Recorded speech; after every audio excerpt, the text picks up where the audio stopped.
Podcasting from Astrolab Studios, this is Continuum Drag, a weekly podcast where we revisit sci-fi, fantasy, and just plain weird shows that have faded from the collective consciousness and didn't quite make the impact that they intended. This week, Tekwar, episodes 5 and 6. Damn. Told you the WeatherCom would be one tough mother. Have faith, Dimitri, you're one of a kind. When I was a boy, before weather control, government herded the poor into shanty towns. A big storm hit. Our shack just caved in. I couldn't see, couldn't breathe. Thunder pounding my bones. It's the devil, I thought, riding me. Hey everyone, and welcome to Continuum Drag. We're your hosts, Jordan and Luke, and welcome back for more Tekwar. We're still here. We've made it this far. 3 episodes. We did it, you guys. Yeah, and I barely made it. We can talk about it a little bit. Well, we talked a little bit about it off the air, but I barely made it through Tekwar this week. The first time you wanted to walk away. Yeah, there was a moment in episode 5 where I thought, dear God, kill me, but don't make me keep going through this episode. But we can talk about it more because it was a real gem. Well, they both were, I suppose. Well, I understand you have a segment you've done for us, so I'm very excited because I don't know what exactly you're going to do here. Well, I did a little bit of research. Actually, I did this while watching the episode because I was so bored out of my mind that I thought, I should just actually look into some stuff. So we had talked about a couple of the people who've worked on the show and what they'd done before or after. So I thought I would actually look into some of their credits and see what some of the creators had done. So yeah, that's good because I have not looked into anything. So. Well, I specifically looked into the directors and the writers. So I'll only kind of mention a few of the ones that sort of had some interesting things. So obviously we'll start with the creators. The 2 people who are listed as the creators of the show are obviously William Shatner and Ron Goulart. I'm going to assume that's how he pronounces his name. Maybe Goulart. So obviously we know about Shatner. We don't need to talk about him too much. Not right now. We'll get into him again, I'm sure. Other than he killed his wife. So Ron is primarily a novelist and writer. He's written a tremendous amount of both fiction and nonfiction, So let me get this straight. He's like credited as co-creator, like he's the because he developed it for TV. Well, no, it's because he's the ghostwriter. He's Shatner's ghostwriter, but essentially wrote these books. So he's like, I'm taking an EP credit on this thing. Right, so he gets an EP credit. Oh, good for him. So he doesn't really do anything, I think, other than take an EP credit. But he's clearly the talent behind this, whether that's something he wants a credit for. So he's clearly was an accomplished writer, if not someone who's particularly well known. Going through some of the directors, the director who directed the most episodes was a man named Al Croker, and that was 6 of the episodes he did. And he actually has had a pretty good career. He's still pretty active. He did shows like Chuck and Bones and Pushing Daisies, and a trend that we will see, a ton of Star Treks. Almost every single person I'm going to mention has either written or directed Next Generation, Deep Space Nine, Voyager, Enterprise. Literally every single one I looked had those credits. That's really funny because I was thinking this week, I was just like, why is Shatner not calling in any favors? Like, why is Jonathan Frakes not dropping in a guest spot? Like, where are the Star Trek favors? But I guess it's just for the directors and the writers. I think it was a bit of a different time in TV where these sort of journeyman writers would just be called on to shows, not knowing really much about the show, just doing single episodes, standalone episodes, right? And I think that might give a bit of an answer as to why there's sometimes consistency issues. I think they're just writers who come in and like, oh yeah, science fiction? Okay, sure, I'll bang out an episode. Cardigan gets an electric foot. I don't know. Right. There's no writer's room in this case. There's no writer's room. These are just, and I think it was the same thing for a lot of the Star Trek and things at the time. So again, I'm pretty sure every single person I looked at had written for these sort of episodic syndicated shows. Right. So anyways, so there's a director named Alan Eastman who directed 1 episode. I only put him down as interesting because he also directed Andromeda and Nightman, which we'll probably both be watching both of those at some point. He also did 42 episodes of The Littlest Hobo. That's a lot of episodes. Oh man, what a great gig, just to direct Little's Hobo episodes. Yeah, and I'll say greatest theme song for a TV show. Do you remember the Littlest Hobo? Of course. Yeah. Who could forget? Yeah, who could forget? It's great. Sing us a tune. Sing us a chord there, Joe. There's a place. That's all you get. Oh, Going into the writers, you have a couple people like David Caron, who wrote a few episodes. He wrote Murder, She Wrote and Walker, Texas Ranger.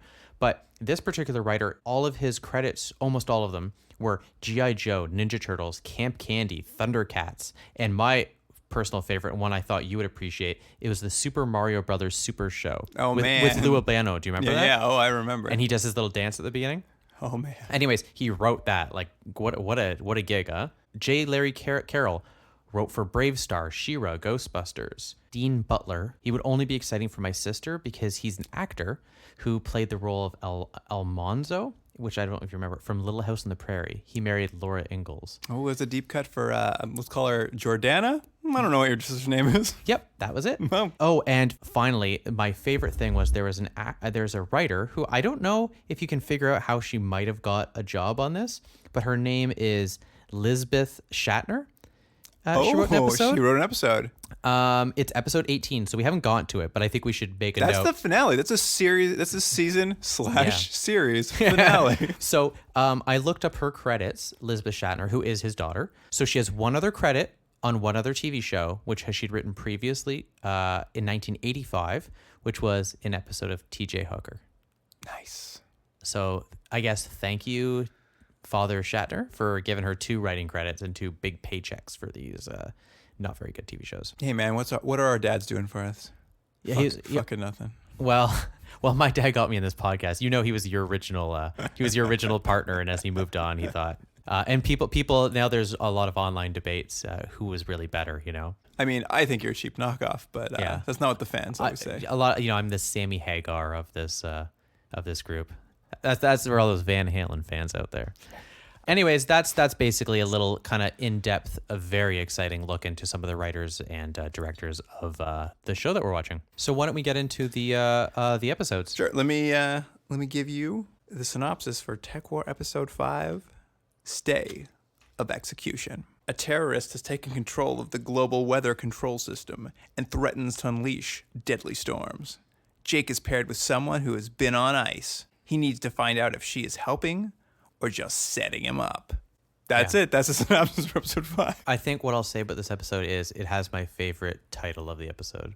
Stay of Execution. That's about it. After, 4 episodes of like really questionable world building, we get really deep into what it means to be like put into the freezer. Like these are like freezer heavy. It is true. There's 2 things to note about both these episodes.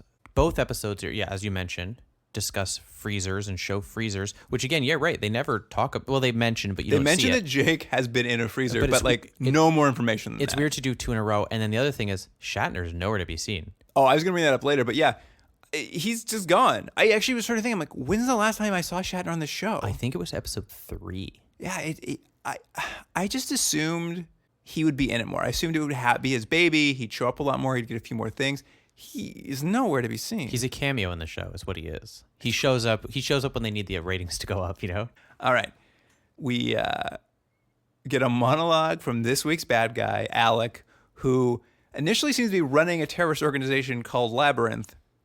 But we'll quickly see, like, Labyrinth seems to be him and one other guy. Like, there used to be a terrorist syndicate, and now it's just like, I don't know, they're just 2 guys in Russia who have a weather control machine. My note, and this is never going to stay in. My note was, he looks like Blade from the Masters of the Universe movie with Dolph Lundgren. Oh, that's staying in. That's great. Do you remember that movie? No, but I love that this is what you do now. Yeah, I look at it, I go, oh yeah, that guy looks like that movie I remember watching in 1987 or whatever that movie. It must have been later, maybe 1989. I think I've seen that movie, but it's been a long, long time. It's really bad. I remember Courtney Cox in it. It's at the time when they were making, cartoon or comic book or whatever movies, but they wanted to stay away from the source material because they thought that would hurt it. Which is, like now it's the exact opposite. But, it's the same time where Punisher came out, but they didn't actually want Punisher in his costume. And He-Man came out, but they didn't actually want him with his He-Man sword that turns him into He-Man.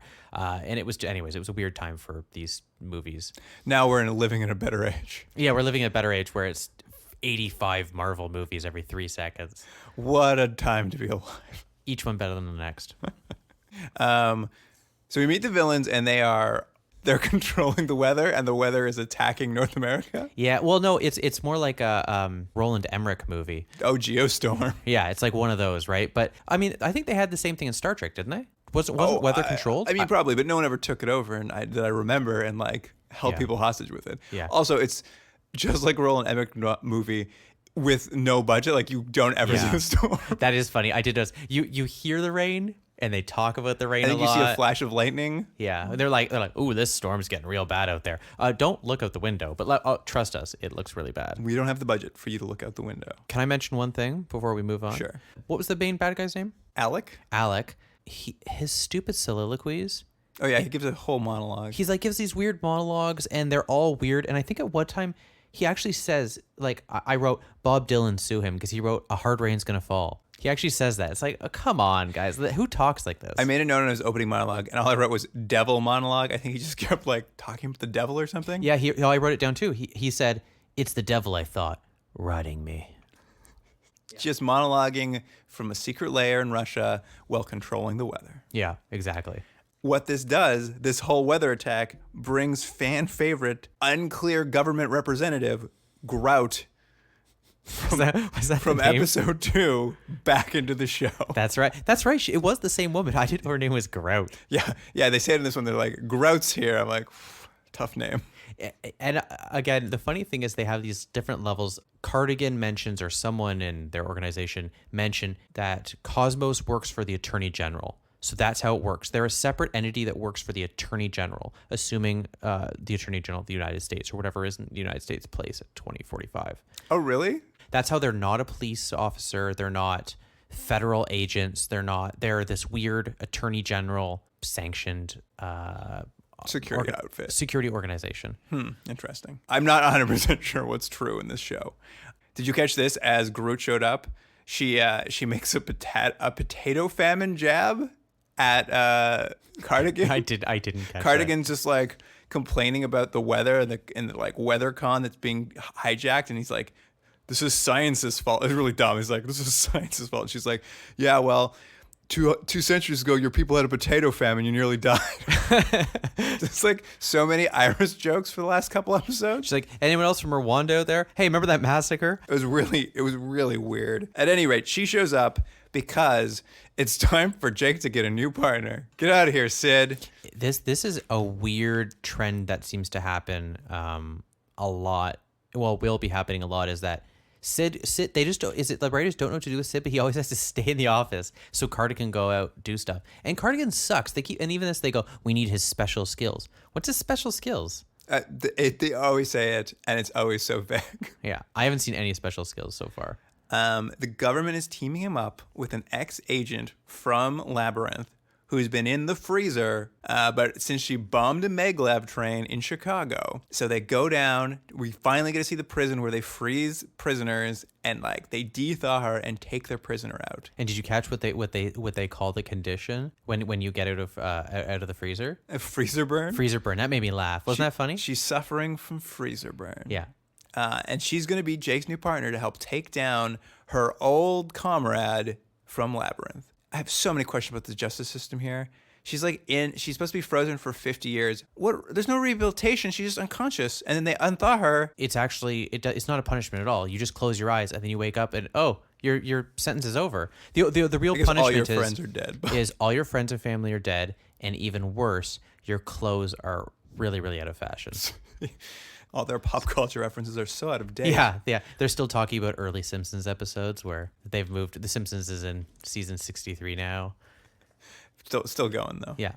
I want to talk a little more about the freezer stuff. Because, yes, coming out of it has the repercussion of freezer burn. What happens to her throughout the episode, she'll, like, have an attack of freezer burn, which is just her, like, feeling kind of cold.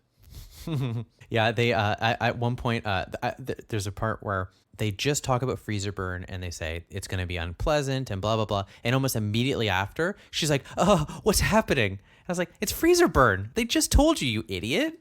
Well, and even at some point, Cardigan's just like, "I still get the burn." Like, Yeah. This is just apparently a permanent scar. Although The one piece of kind of like insight we get into it, well, Cardigan and Lena, his new partner, Lena, yeah. are talking about kind of their past in the freezer.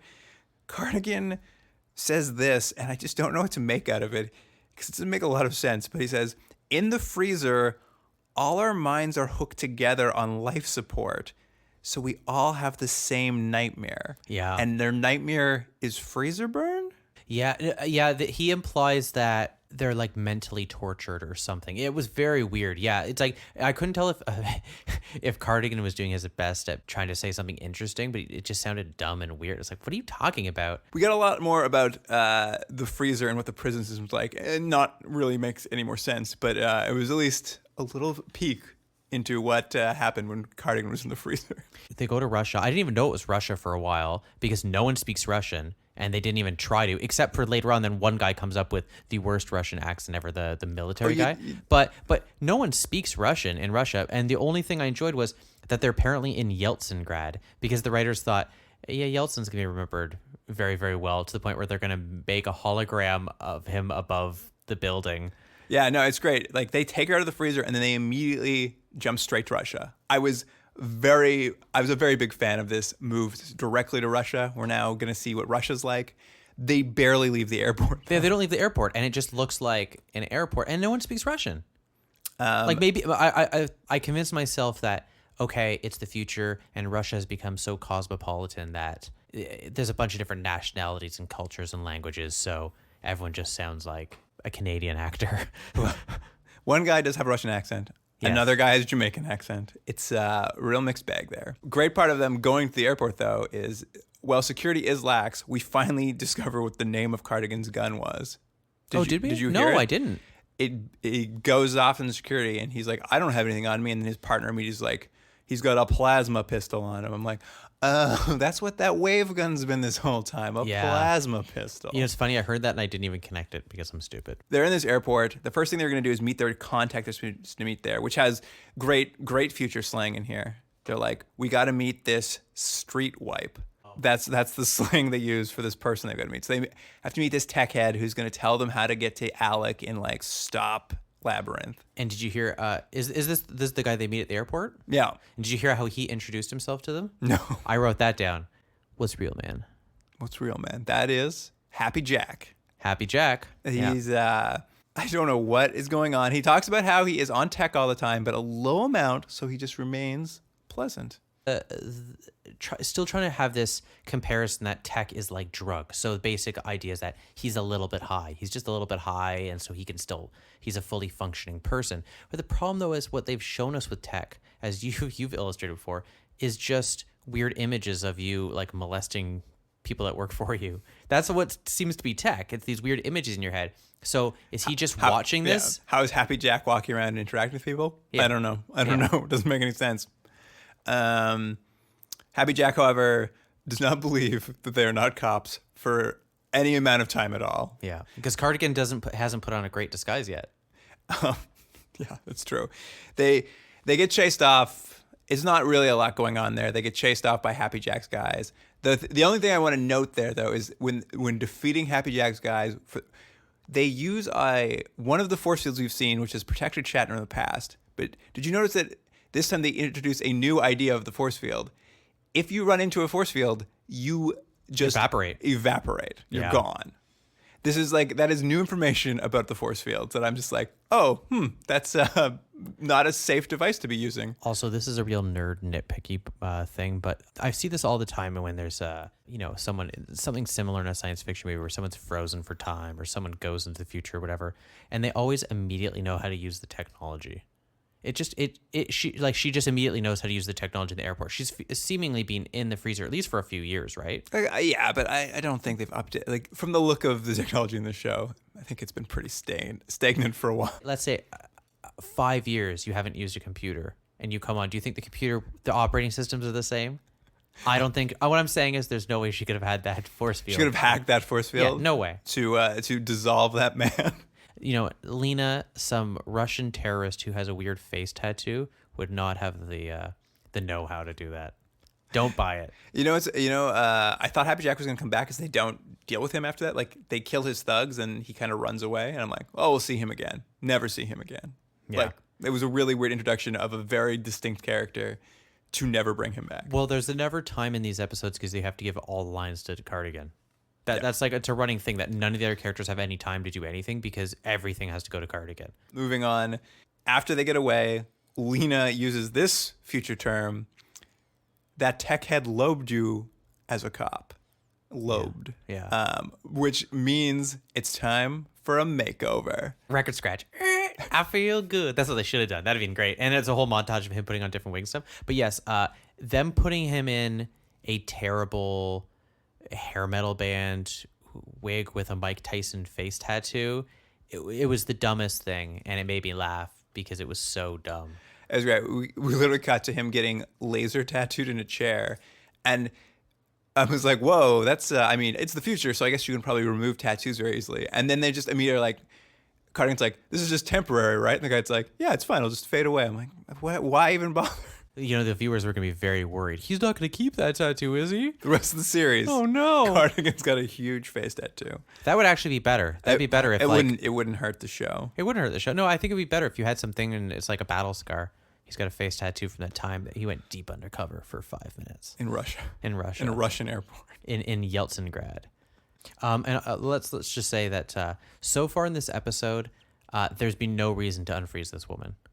Like, no. I just and they give very little logical reason other than, well, we can talk about it, that Cardigan always needs someone to make out with. They're destined to hook up in this episode.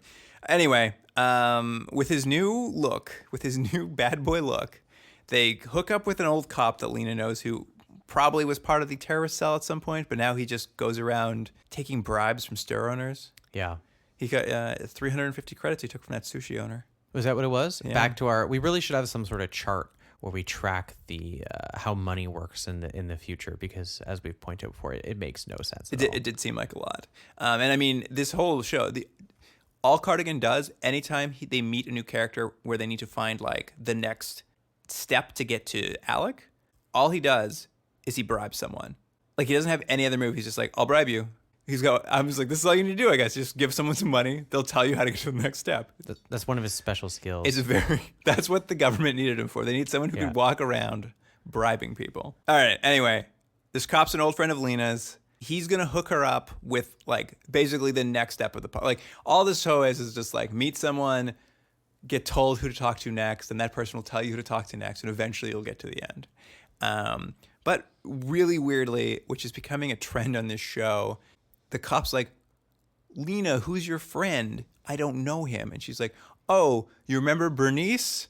This is Bernie now. I'm just like, what? Like, it almost seemed like they were going to be very progressive for a moment of, in the future, people change. You could be transgendered. Yes. But then it was like, oh no, it was just kind of like a weird gag thing. Yeah. It's really becoming like this show falls back on it now. This is the second time it's kind of like gone to that well. That this cop points them toward a photographer who used to be an extra member. They show up there and he's going to tell them for the right bribe how to get to Alec, but he betrays them immediately. Oh, yes. Where Garth works, and Garth's an ex-Labyrinth member. He seemed like pretty low level, kind of keeping to himself, and Cardigan was really pushing him to get back into the crime. It's just leave the guy. Leave him alone. He makes a good living off of, what do you say, fake IDs and brainwave alterations. Yeah. Which turns out to be very important later in this episode.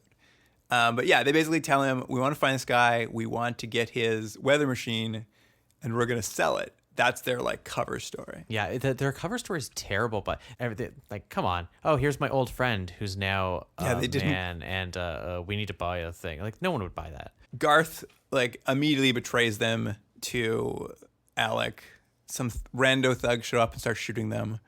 All of this is basically just to give Lena and Jake a scene together where they can reminisce about their own pasts and like have a romantic connection. This is where they talk about both being in the freezer. They start making eyes at each other. Yeah. Although, did you catch this? This is the first time I've heard this.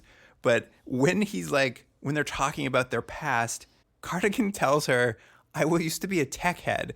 That's why he went to prison. He was just like a drug abusing cop. No, but you know what? I'm pretty sure they implied in another episode that it was because he was going undercover and became addicted through that. All right. So don't make me defend Cardigan. Keep defending him over there. I think it's in this scene, and he says a very weird line, and I can't remember the context of it, but I wrote it down. And I think it was like as a sexy thing to say to Lena, and he went, I always had a thing for women who were about to become briquettes. And I thought, what does that even mean? Is that like a sexual innuendo? It's terrible. That's fine.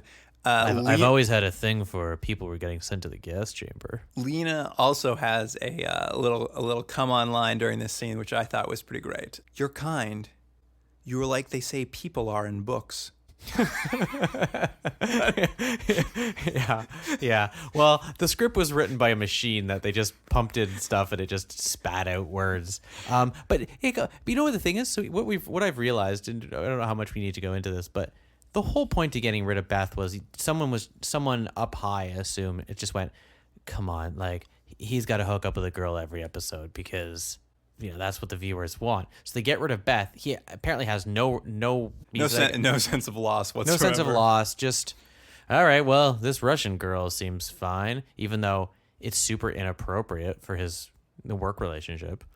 It's fine. It's his new partner. She's a criminal. They just got her freezer. Time's up, Cardigan. It's time to get moving. It's not even clear what happens. Like they cut away, and when they cut back, they're still wearing their clothes, but they're like looking like they're all lovey-dovey. And they realize, oh, you know what we should do? Go back to those guys who we killed, who were attacking us at the photo store, and like look for clues. Yeah. Like we just took a whole tangent, and now we're going back to the photo store to like pick back up on the plot. Yeah, I think that was probably why I was so bored during this episode. I quite literally kept stopping every 5 minutes. And I think it's because the script was so much of a mess, and the episode they needed to get them from point A to point B. And it was as if they thought, well, everything in the middle doesn't really matter because we can just cut ahead a little bit. But there are no obstacles. There's no obstacles. And where they get to is literally the airport, which they were at the beginning. Yeah. So it's like, so there's no point for any of this. They search the bodies. What they find is a future locker key. I don't even remember what they call a data key. They found a data key, which sounds interesting, but it just opens a locker in an airport. Which apparently always has a hologram on at all times. I don't know how the airport has no problem with this power running into this thing. No, yeah, they open the locker in the airport. It's empty, and they're like, "What could it be?" And Cardigan's like, "I know," and he just like puts his hand through the back of the locker, and it's just a hologram there. Like it's just a doorway into the secret layer of Labyrinth, which is just Alex and his bald friend. I was a little disappointed because I thought at first the locker was just like a half-size locker, and he was gonna have to crawl through. And I was like, "Oh, this will be funny looking," but then he just walked through, and I was a little disappointed. The way they shot it too, I also thought it was like the upper half of a half locker. That's what I thought. So yeah. I did think that was going to happen. They invade their Labyrinth secret lair. Alec is already dead. There's a neural scanner on his head. But we do get a great scene where it cuts back to Cosmo, and Grout, Yeah. she's so angry that they've lost it. And Sid turns to her and says, "If our boy fails, I just want to be there when you tell your boss." Yeah, I remember he said that, and I thought, they're not going to care. That's why they're literally sending someone from Cosmos because they're disposable. Well, so why does she care? When Grout showed up, she's just like, "I don't want to do this. You're an idiot. You're going to fuck this up." Like, if any, I'm just like, she's just going back and saying, "I told you this would happen. I told you if we hired this idiot, this is what was going to happen." She was actually very honest from the beginning that she didn't. She's like, I don't know. Does not like Jake. Yeah. Does not think he's capable. She's being forced to do this by her higher ups. And then Sid throws it in her face. Like, "I can't wait to get to tell your boss it's Jake fucked this up just like you thought he would." Yeah. Like, Sid, that's not a good, you're not helping your partner at all. Well, to be fair, he was grumpy because he'd been 5 minutes without a donut. Basically, from that point, they realize whatever this guy's plan was is over because he is now dead. Because Garth walked in there, put a neural scrambler on his brain. So they're back at the airport. Comrade Cop, their cop they saw earlier, helps them shut down the entire airport to stop Garth. There's a weird fist fight between Cardigan and Garth, which Cardigan wins by also frying the man's brain with a neuralizer. Yeah. Yeah, and the fight was bad, and They're like, we have to find him. He must be somewhere. And he literally just walks by. Of course, another pointless obstacle. I guess, no, I said there's no obstacles, but there's some obstacles. I lied earlier. There's pointless obstacles. The weather machine's broken. They have to rebuild it. Once it's rebuilt, Cardigan has to go into VR and stop the weather machine. yeah. Like, there's no control panel for the weather machine. You have to go into VR to use it, apparently. Yeah. And then their corrupt cop friend, Comrade Cop, pulls the gun and he's like, haha, Cardigan, now I liked your plan. Give it to me and I'm going to sell it now. Yeah. Which like goes nowhere. Like, Cardigan just shoots it and destroys it. And then Comrade Cop's like, well, all right, see you later. I know. It was he walks away. That was everything in this episode. There was no stakes, nothing mattered. The journey wasn't useful. No, there was no reason for it. So that's that episode. In the end, as if there's any doubt in our minds, Lena's just like, are you going to take me back to the freezer now? Cardigan's like, that's my job. And then he just immediately just like lets her go. He's like, yeah, just kidding. You get out of here. You get out of here. Get out of here. You're free to go. And well, it has that thing you where just bombed a train. It has the thing where they try to give the audience that some emotional resonance or something with this moment of like, oh, is he going to let her go? And I was like, you've just introduced this character. I don't care about her. I don't care about their relationship. So I don't know, kill her. I don't care. Let's just get over with all this. Cardigan walks away and first thing he does, he's like left her 30 seconds ago, walks up to a machine. I assume he's going to be like, she got away. Sorry, everybody. But he walks up to the machine. He's like, one ticket home, please. I know. I thought saying, you might as well just say 2 tickets. Wait a minute. And then if they look back at the recording, they'll be like, oh, he clearly thought she was with him. Like, he didn't even bother calling in to say she escaped. He's like, one ticket home, please. That's fine. I'll explain this when I get back. Yeah. But yeah, that is episode 5.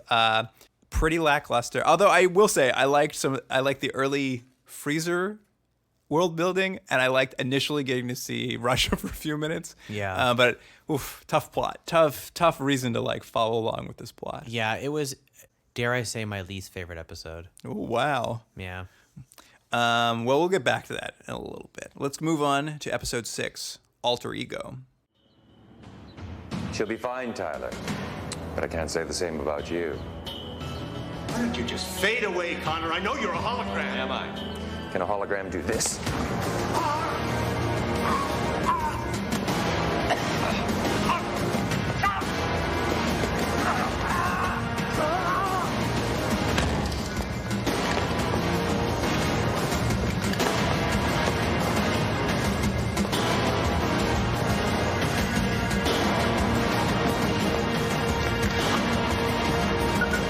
Metro, this is Gallagher. Lane Tyler is dead. I just saw Miles Connor kill him. All right, let's move on to episode 6, Alter Ego. Here's your synopsis, and it's a spoiler for the whole episode. Like, the synopsis just lays it all out, so you don't have to worry about anything at all. Don't worry, you never have to watch it. A powerful tech lord was put on ice for his crimes, but soon reappears and begins killing those responsible for putting him away. Jake checks the freezer, but he finds he is still on ice. There's an AI simulating the real tech lord. Yeah, I didn't realize that was that is the whole episode. It gives you like the whole premise of the episode is trying to figure out if this guy is in the freezer, who is impersonating him, and they're like, it can't be a hologram.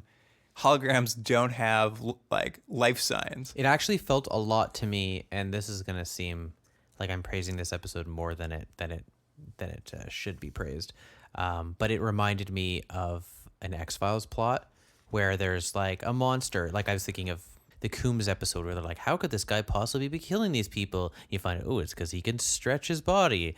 And, one of those episodes where that sort of creature of the week, that's what this sort of felt like, but not a very good version of it. I mean, we'll get into it in a second, but they definitely tease it that way. Like, it starts off with Miles Nelson Connor, a notorious tech lord, being put into the freezer for 115 years.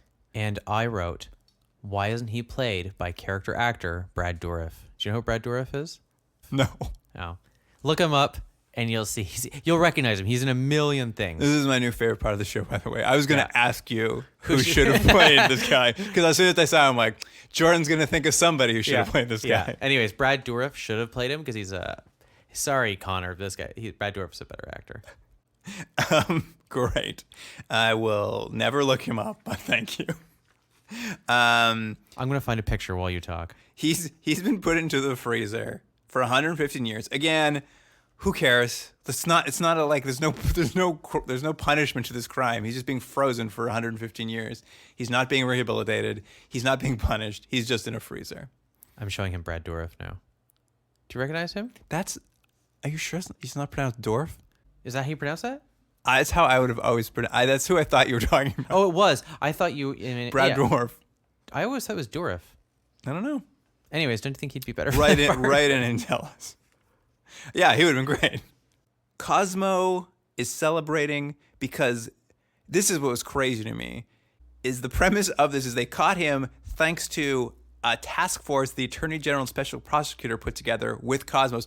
They just put in their tech posse together. It's just they're like this is just like they started a new tech posse that also to catch a tech lord that probably banned all kinds of human rights to do it. They're celebrating the catching of this tech lord drinking non-synth alcohol. And as they're finishing their party, like celebrating the fact that they've managed to catch this notorious tech lord with this tech posse 2.0, it's really weird. The Attorney General is vaporized in her car. By the way, weren't you? I was positive the car was going to explode. Yeah. Oh, and yeah. Instead, she was like electrocuted in the car. I was like, oh, that's weird. They set it up in the way you would set up a car explosion. And what they see is they see this tech lord now, Connor, standing on the street laughing at them. And they're like, well, who did that? And that's where they sort of set up the premise. They're like, it couldn't have been a hologram because it had life signs. But it couldn't have been an android either, which we've never seen androids up to now, but apparently that's a possibility because our sensors would have detected it. So they like set up this idea that's going to be a third thing, a third magical thing. Yeah.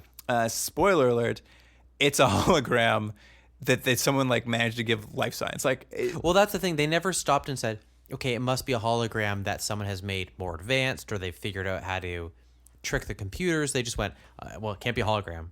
Well, it can't be. If you're going to set up the two things it can't be, or like it could be, but it isn't, you have to find like a third cooler thing that it is. Instead, it's just still a hologram. Yeah. It was like such a disappointing turn. Anyway, so this tech lord's in jail.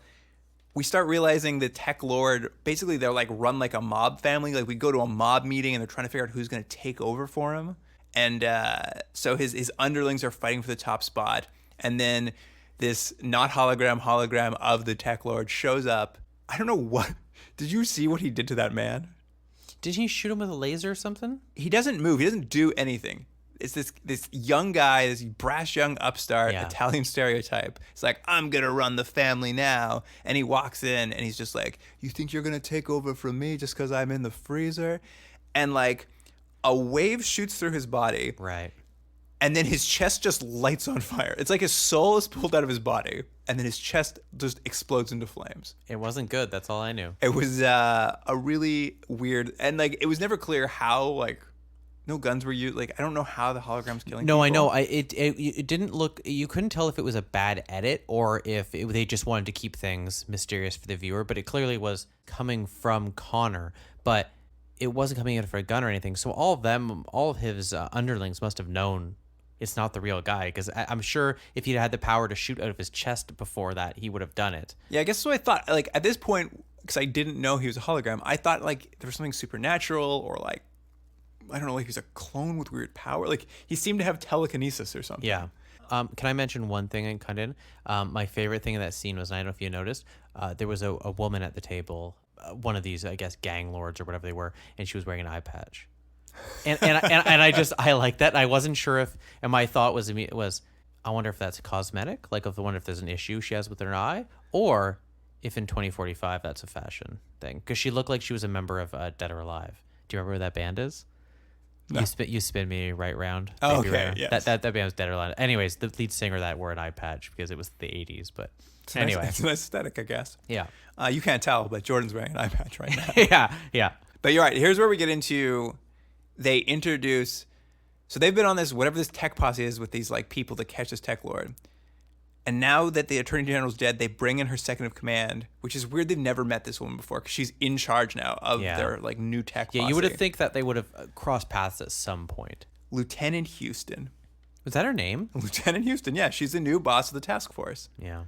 And she's beautiful, of course. Yeah. And she catches Cardigan's eye immediately and like...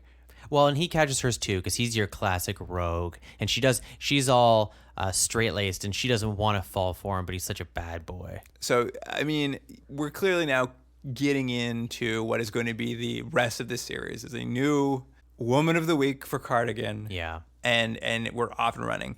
And again, another episode where they introduce a partner to cut Sid out. It's really weird. It's like the writers didn't know what to do with him, even though it's simple. All of the lines you're giving to this new person you bring in, just give it to Sid. It's very weird. They're the worst partnership. So they go to, this is the part where they go to the 1950s diner, right? Yeah, they go back to the diner now because someone built that standing set and they're just like, we're going back there. Yeah. Every week, this 50s diner. And there was an interesting. They go into privacy mode of their booth. Did you notice that? I did. But it didn't. But they didn't say what privacy. I assume people couldn't see them in the booth, but you didn't actually see anything visually to represent that.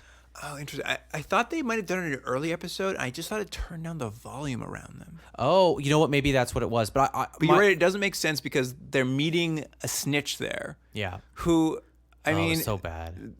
This has been the least offensive of the times they've done this. But in walks a very attractive woman who they, like, Sid and Jake just ogle. Like, I know, it's so weird. They're just like, oh, an attractive woman. Let's both just stare at her. It's like, guys. And, like, I don't know. They make some jokes. It's really weird. And then she sits down at the table. And she touches her head. And it's a holographic head. It's a morph mask. I apologize. Mask, yeah. It pulls off. And it's just this troll of a man.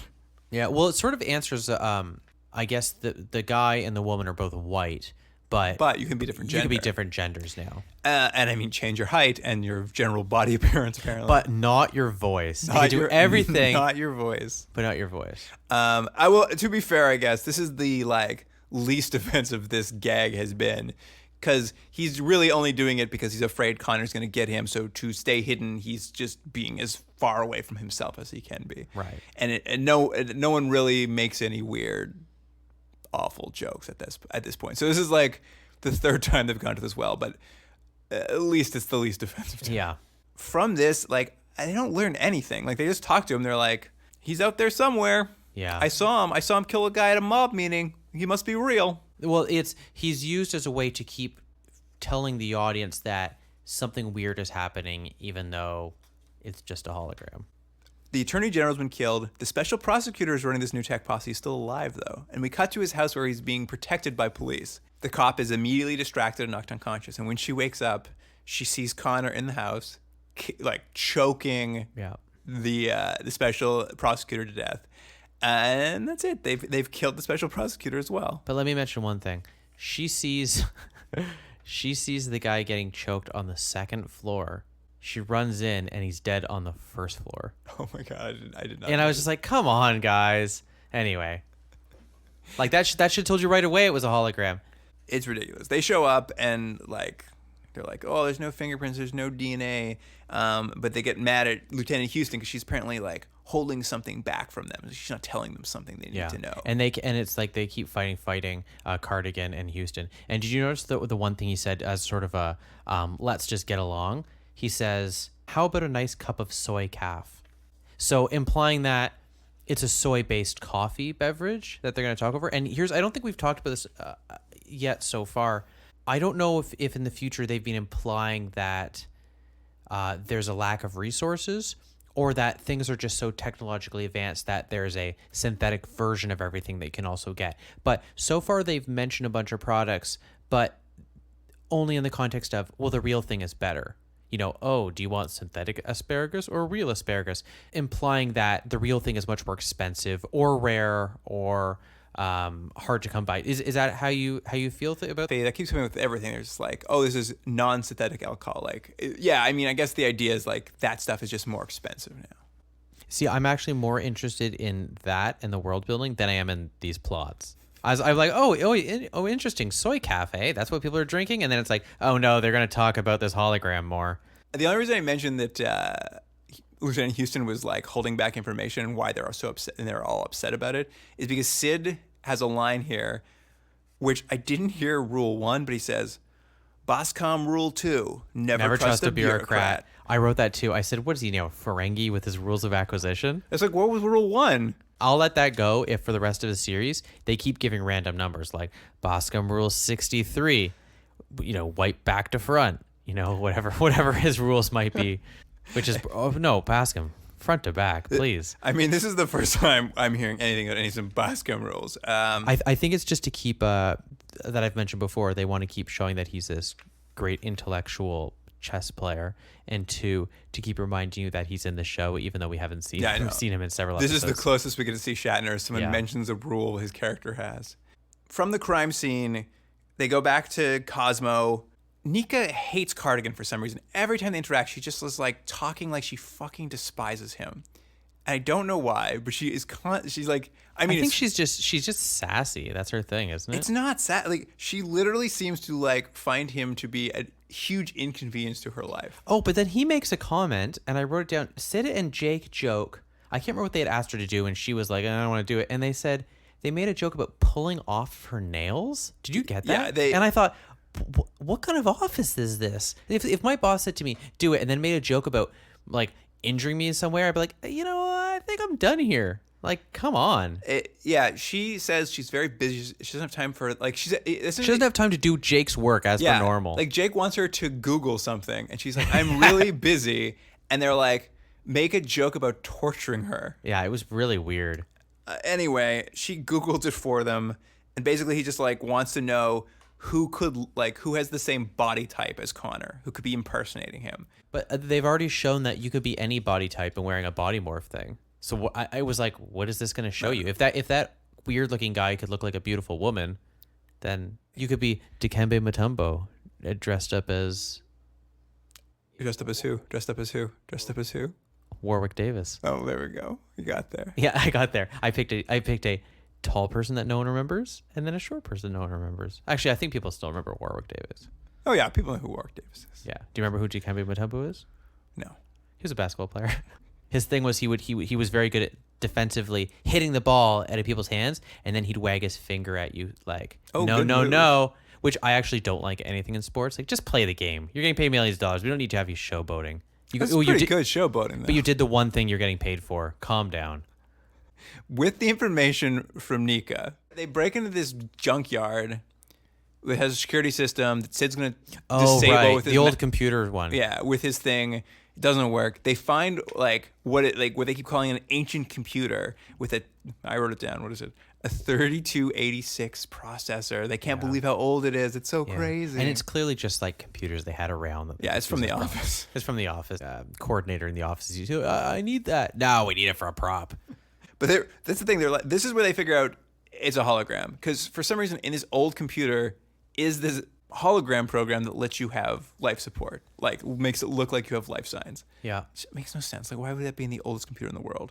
Luke, they say it's a high res hologram. Oh, that's right. Sorry. So that answers all the questions. A high res hologram with life signs. Yeah. So this basically confirms everything they've thought. Houston shows up out of nowhere, and she basically explains the plot now, which is that she's actually on a different task force, which has been trying to find this something that Connor was up to. He was buying all this technology so he could how did they put it? So he could be a cyber hacker with full access to the Matrix. Yeah, it was weird because it was one of those things where they wanted conflict between Houston and Cardigan, so they had her withhold information for one scene. But it was for one, it was for one scene, and two, it was information that there was no reason to hold it back because it doesn't really affect anything. So it was just a false sense of conflict to give these two they're really butting heads, but I bet they'll fall in love anyway, because have you seen Cardigan's jacket? How can you resist? So now that they're friends again, right? It's all, you know what? As I've always said, if you're not getting along with someone, invite them out for a soy calf. You'll probably find you have more in common than you have. There's differences. But you're always saying that. It's true. Yeah, remember that time we had that big fight, and then I said, "Let's go get a soy calf." We worked it all out. And then it turned into this podcast. You were all Trump, get rid of the immigrants. I hate women. I wish I could save every aborted baby. And I was like, yeah, you and that soy calf set me straight. Yeah, and I said, you know what? I agree with you in all those points, Luke. I thought that was sarcasm. Yeah. Disclaimer, I'll cut that out of the show.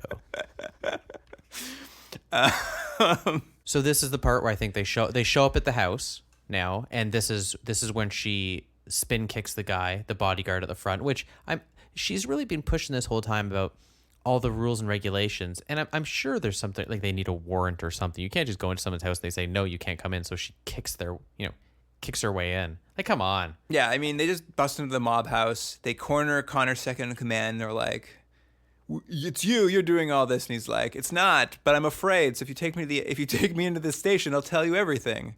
At which point his chest also explodes. Yeah. Into flames, and Connor, the hologram, is standing behind them, and he's like, "You're dead now, cops." And they start shooting at the hologram, but they know it's a hologram. It's not going to do anything. The hologram lures them into a hallway that has like a force field generator in it, which now we know dissolves people. So now we know why they're running away from it as it attacks them. They're running. Sid throws a lamp at it. I don't even remember that. Yeah, they're running. Oh, no, I do remember. Yeah. They're running away, and Cardigan and Houston are a bit behind. So Sid's like, "Hurry up!" And he picks up a lamp and he just throws it at the force field. It dissolves, and then Sid dives out of the way, injuring himself so badly. Yeah, I know. They have to say, "Oh, he's so badly hurt, he can't be in the rest of the episode." As if he was so instrumental at that point. Like, he did. I know. It wasn't even much of a jump. He kind of slid on the floor a little. I actually thought at first what had happened was something had hit him, like an explosion or something. But I was like, oh no, he just fell down. Like at worst, he has a sprained ankle. It makes no sense. Like he's like out of the show, and there's like 20 minutes of the show. It's just like halfway through, he's just like, "That's it for me. I'm good for the rest of this episode." Houston and Jake go. They take Connor out of the freezer to prove that it's not him. And they're like, "Oh, okay, so we're still frozen. We want to know how you're doing this." They take him out of the freezer, and immediately the hologram appears, and he escapes from the jail from his prison transport. And we come to find out that he has basically uploaded his mind, I guess, into an AI, and now the AI sentient, and the AI immediately kills him. I don't understand why the AI went to all this trouble to help him get out of prison. To only kill him, I know. He didn't need to. He already had all the power he needed. He was an omnipotent AI. But all that happens is nothing happens. Now he controls the internet, and Cosmo's now trying to stop him from, I don't know what. I don't know what his plan is now. He's just going to be a super smart AI who rules the internet, I guess. Yeah, I guess the point is he's now going to he's going to take over the life that the real Connor has. He's still going to run crime. The difference being he really is he has no weaknesses because he's not real. That's, I guess, the point. Yeah, but it's dumb. Well, and it controls technology. It doesn't make any sense. Thankfully, the omnipotent AI who is invulnerable does have one weakness.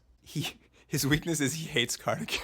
Oh, that's right. Yeah, that's what Cardigan figures out. He hates me as much as he's like, Connor, the tech lord hated me.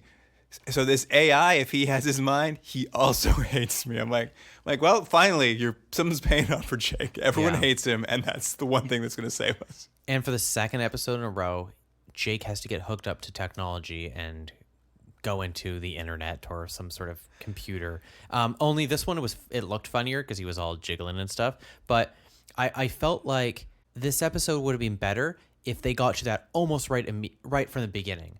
Like the episode was Jake having to deal with stuff in this technological world where he had everything was against him, and he was.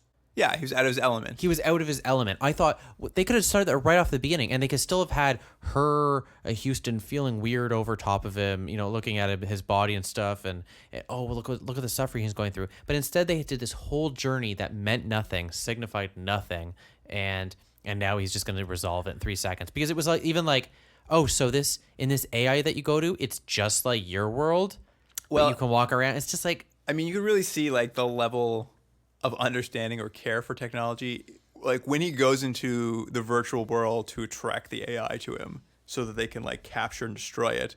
Nika's advice to him when he doesn't start showing up is she says, "Try broadcasting your password on every channel. That should bring him running." I'm just like, broadcasting your password on every channel in your matrix? I'm like, Those are just words you strung together. You would think that he's in this world. It's not his real body. You can do anything. And clearly they've shown this with the AI Connor, the hologram Connor. He can shoot lasers. He can just kill people. You would think that Cardigan should be able to do stuff in this world too, now that he's there, right? Or he should be able to project himself as a hologram into the real world. But they don't do that. They just get into like a fist fight, and it's just like... I did think we did see like the first idea of how the Matrix works is because they put him into it, and when he wakes up, he's still in Cosmo, it's just an empty Cosmo. So I guess where your internet is, it just looks like your house. Yeah, exactly. Like inside your computer is just like also your house. Yeah. But when you go to work, you go onto that internet. You're just at your internet at work. work. Yeah. But just no one's, all the annoying people you work with are not there. It's just a big empty room, but it's still your work though. Yeah. Like basically Cardigan, kind of in true like noir detective style, just gets beat to shit for like 4 straight minutes. Like he has no plan. He's just standing there getting beat for as long as it takes them to like destroy the AI. Well, that's the thing. They all so far we're how many episodes? 6 episodes in. If they've mentioned numerous times how good Cardigan is. He's the best. He's got special skills. He's blah blah blah. All of these great qualities, but time and time again, he goes into things with no planning, no ideas, and sort of just fumbles his way through it like a Leslie Nielsen character, sort of. You know what I mean? Like he's like a bumbling buffoon. I'll gotta go into the AI system. Why not send Nika in? She clearly knows how to use technology, but they send him in. He's like, I guess I'll fight him. It's like, oh, he's so he has to go in because they hate him. Yeah, that's right. AI hates him. Yeah, so he hates much. him. Yeah, gotta send him in. All right, let's go through the only things. What are Cardigan's special skills? Real quick. What are Cardigan's special skills? Everyone hates him. Yeah. Okay. Real good at getting beat up. Yeah. Oh, we saw him kick a couple times. A couple good kicks. I know he can bribe people. He real quick to bribe someone. He's good on his feet in terms of he can come up with an excuse, like a really bad excuse, really quickly as to why he's somewhere. And the only other one I have is ladies love him. Yeah. Ladies can't get enough. LLJC. Ladies love Jake Cardigan. LLJC. LLJC. Nice. Yeah. I'll tell you what I do like. It's over. They've beaten him. They pull Jake out. Scene ends. We come back, and the entire office is cheering. Because Sid is back from the hospital. I know, from his most minor injury possible. They're like, he's back from his hangnail surgery. Yeah, they're just cheering him. Like Jake just like went into a computer and fought a like sentient AI. But this guy took a little tumble, so he's back. Let's all give him a big round of applause. But the whole thing was so that they could show how Houston is lightened up, and she gives him a thermos, which has what? I said it was a donut stein. Yeah, it was. Well, she mentions, I think she says, and I could be wrong, I think she says it's like sweet cream and a donut, and he's like, oh, like it's, and now it's clearly a running joke because it's 3 episodes in a row where they've his thing is he loves donuts, and again, you mentioned it. What we know now about him is he loves technology, he loves a donut, and he has very brittle bones. I love. He's like a young bird. I love what she gives. Like it literally does look like a beer stein. Like it even has like the lid that flips up when you push it. Like it like pops open. Yeah. And he like pushes it, pops open, and it's just like one donut on top. Like presuming there's a stack of donuts underneath. To which Sid like takes it. He's so happy, and then he looks at them and he says, "We need to be alone," and he walks off with his donuts. I know it was weird. He's gonna go fuck those donuts. They don't know what to do with him. It's very weird. And someone just thought that's his personality. He loves donuts, and they just keep ramming it down the audience's throat. And that's it. Like the only other thing that happens is like Houston and Jake agree that like they should definitely go on a date. I'm just like, I don't care. I know. Well, we'll never see you again, Houston. Don't worry about it. Well, I found these 2 episodes kind of painful. Do you want to? Let's get in the rating. So give me a quick what your feelings are on these episodes. Well, I would say episode 5. I'm giving it I think my lowest score so far, which is a 5 out of 10. What about you? That's pretty low. You know what?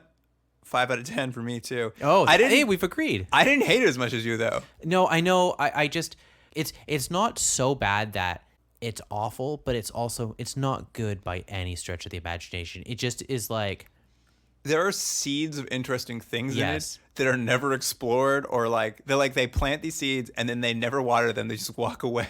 but anyways, episode 5, we both give it a 5. All right, episode 6. What are you giving it? 6. A 6, eh? Yeah, what about you? I mean, I actually feel pretty much the same about these 2 episodes. I liked the freezer stuff. I liked the Russia stuff. I liked the idea of AI, but none of it went anywhere. Yeah. It was just like, it was like almost getting good ideas, and we're like, well, the rest of this, the plotting and everything that's happening is terrible. I'm gonna give it a 4.5. Wow. I don't know why I feel like I almost guilty for giving it a lower score than I've been giving it. But I am slowly dropping, I can see. You are slowly dropping. The last few weeks, I've gone like, I love one episode and then hate the next one. These 2, I just felt like just so indifferent. Like I was just like, some good stuff, but mostly bad. I can't wait till Elizabeth. I'm assuming it's Elizabeth, but I'm pretty sure the name was Elizabeth. I can't wait till her episode because I'm sure it will be. I think it will end on a high note, and I'll be a tech head, once again. I'm very hopeful this all ends on a very high note. Yeah. Anyway, that's it for this episode. I don't think there's anything left to say about these 2 very middling episodes of Tekwar. So if you want to get a hold of us, talk about Tekwar, you can email us at continuumdrag@gmail.com. You can get us on Twitter or Instagram at continuumdrag as well. And until next week, what's a good sign off, Jordan? Tech you later.